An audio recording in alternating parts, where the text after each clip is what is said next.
So instead of having the inclusive internet-based education, we are now going to have internet governance, which is being presented by Zimbabwe, represented from Zimbabwe Human Rights NGO Forum, Dorothy Ndawano. There's no connection between what Limbigani said about NGOs and us making it come next. So if there's anything, if there's anyone thinking that it's entirely coincidence. But anyway, just as well. So I think Dorothy is going to take us through that, a bit of governance issues, which should then lead us into the lunch break. So I'm sure if she makes a presentation, probably we might just also allow a little bit of time maybe for one or two. If ISOC is gender sensitive, or should I bring my fellow colleagues with placards for gender activism? But anyway, it's good to have a lady's voice for once. And I'm going to talk about internet governance, the overview, and its effects on attaining sustainable development goals. You can also get my presentation on academia.edu under Arthur Gwagwa. That's my colleague. What is internet governance? There was a definition by the Chinese heads of state and Swiss, and they said internet governance is the development and application by governments, the private sector, civil society, in respect of their roles or shared principles, norms, values, decisions, making procedures and programs that shape the evolution of the internet.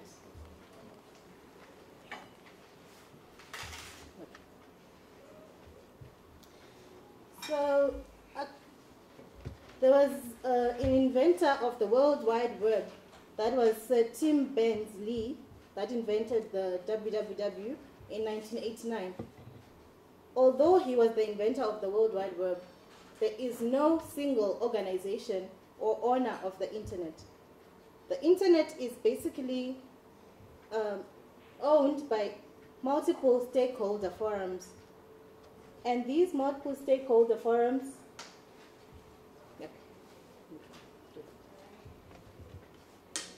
include non-governmental organizations, intergovernmental norm-setting bodies, multi-stakeholder forums, treaties and conventions, together with resolutions.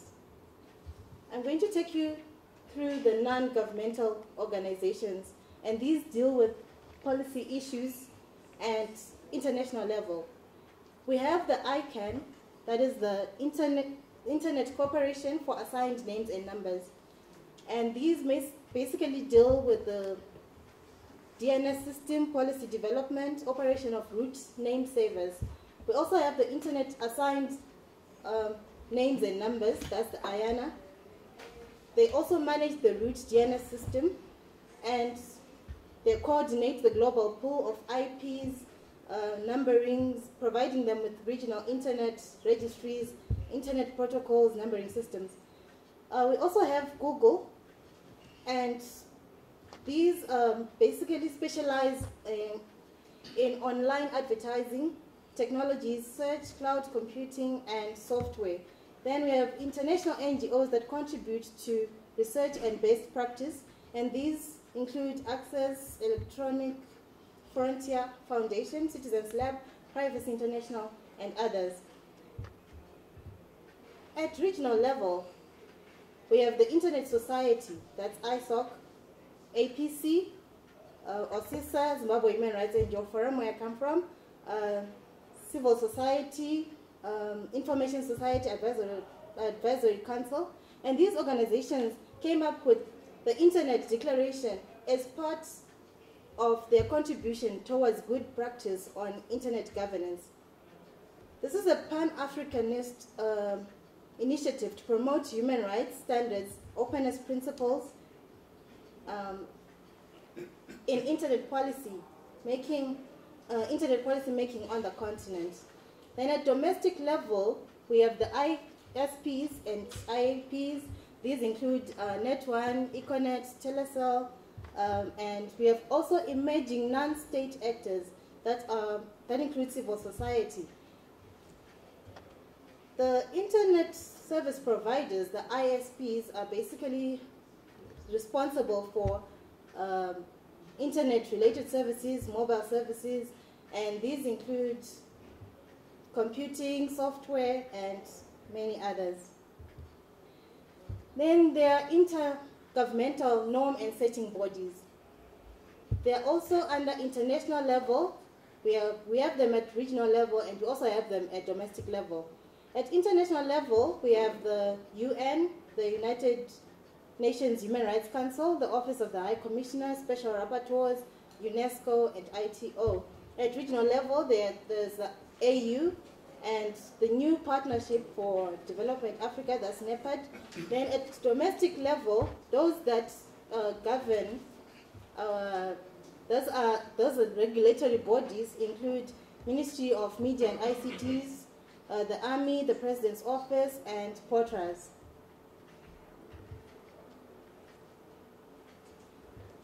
Then multi-stakeholder forums that also contribute in internet governance include the Internet Governance Forums. And these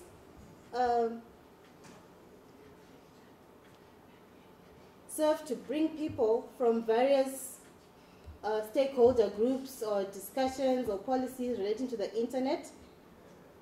And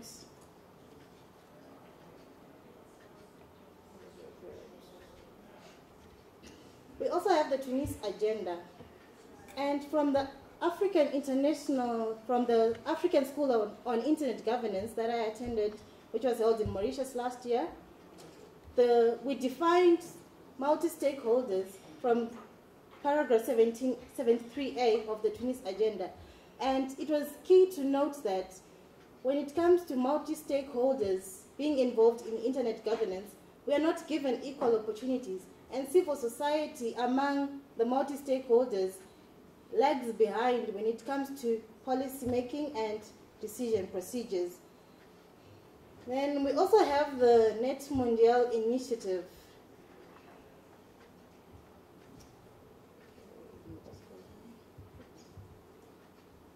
This was adopted in Brazil, and they came up with a document that basically contributed to the evolution of internet governance.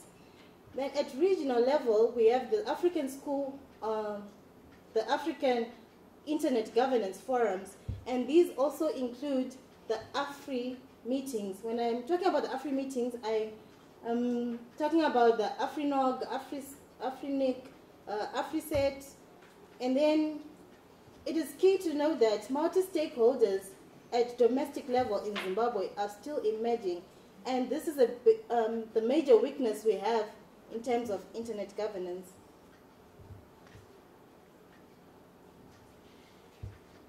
We also have treaties and conventions that help us when we're talking about internet governance, and these include the UDHR, the Universal Declaration on Human Rights, and looking particularly at Articles 12 and 19, respectively, that talk about freedom of expression and freedom of and privacy rights. Then we also have the ICCPR, that's the International Covenant on Civil and Political Rights, specifically under Articles 17 and 19. They protect privacy and freedom of expression. We also have the Vienna Declaration that states all rights are equal and all must be protected. The Vienna Declaration specifically says online rights should be protected offline as well, which is why I said I come from the internet. There is a whole community online as well, which is simultaneous or likely to the community we have offline. And we also have rights that should be protected online that are equally protected offline. That's why I was talking about me coming from the internet.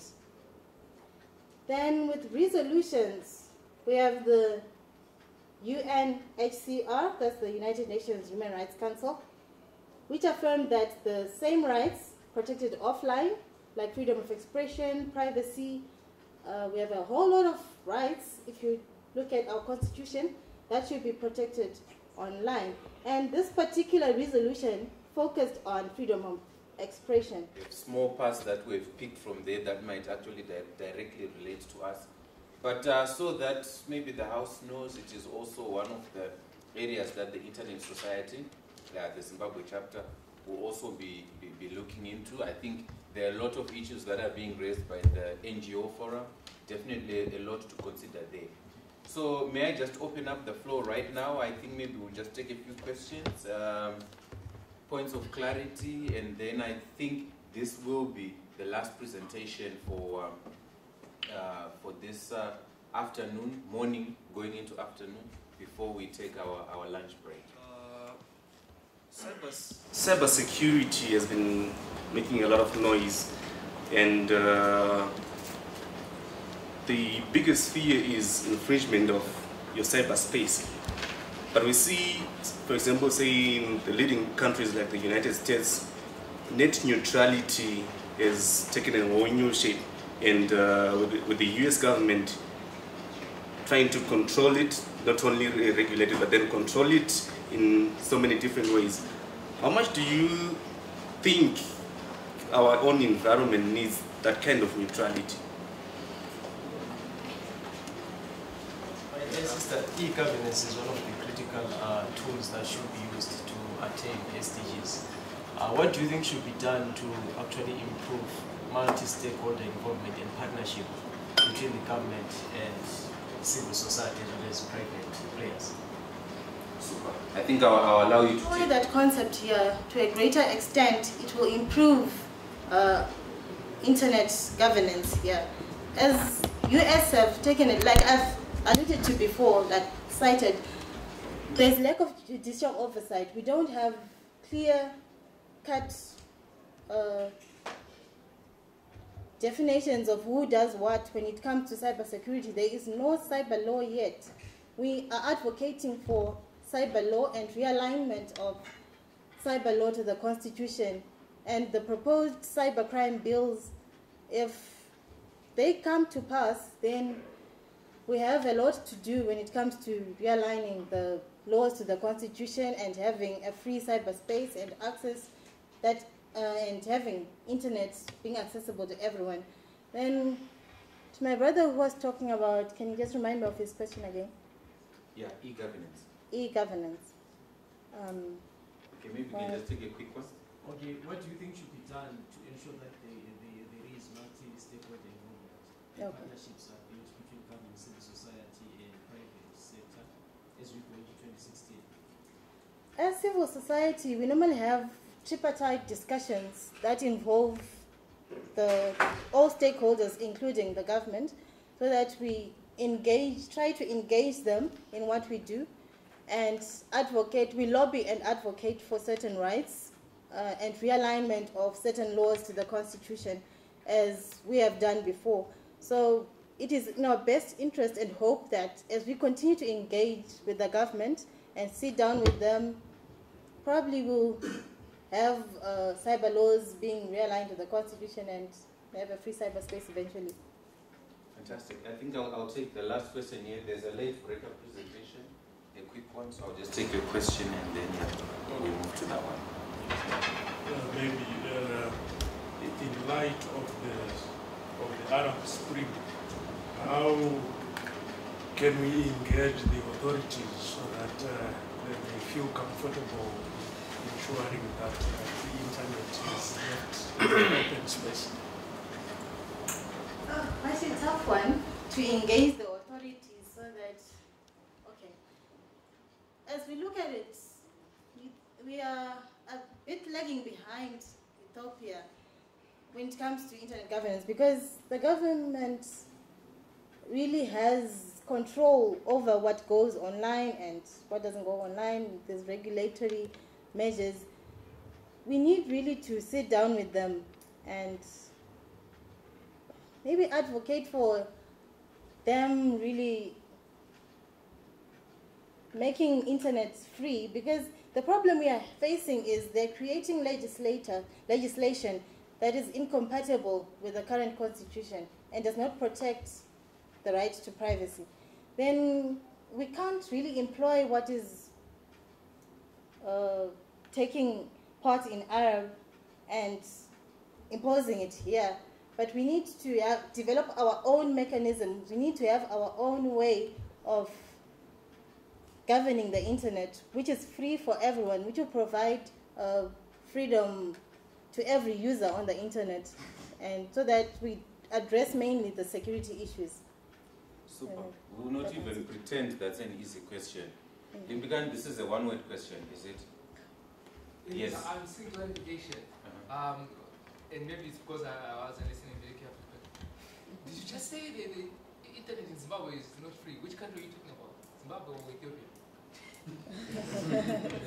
No, I do not say the internet is not free, but there are infringements to the rights we have online. It is. Who's has said their rights? For example, the right to privacy. If we look at the Babajukwa case that has been recently undertaken on Facebook. Okay, so all right. Yeah. In light of time,